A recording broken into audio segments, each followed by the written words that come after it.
Sarà il ministro a 5 Stelle Federico D'Incà con i consiglieri regionali del movimento a lanciare la campagna elettorale di Enrico Cappelletti, candidato alla presidenza in vista delle elezioni sempre più probabili di settembre. L'appuntamento è per sabato 27 giugno all'Hotel Ambasciatori di Mestre, da cui partirà la lunga estate dei grillini veneti. Noi già a febbraio praticamente avevamo le liste pronte da presentare per le elezioni che ci si aspettava potessero essere tenute naturalmente a maggio. È accaduto l'imponderabile, in questo periodo abbiamo assunto un atteggiamento credo di grande responsabilità. Tra poco quindi inizia ufficialmente la campagna elettorale e noi siamo pronti.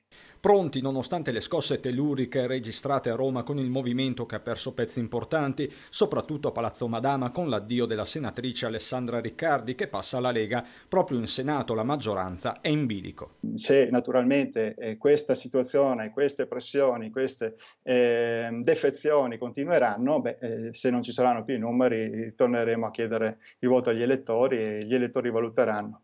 Ritornando in Veneto, il fronte su Cappelletti sembra compatto e proiettato all'Election Day, regionali, comunali e referendum costituzionale in un'unica soluzione.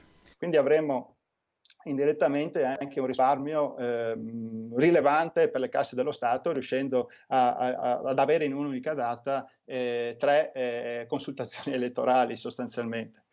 Quanto alla sostanza, è lo stesso 5 Stelle a rilanciare la madre di tutte le battaglie, quella sull'autonomia.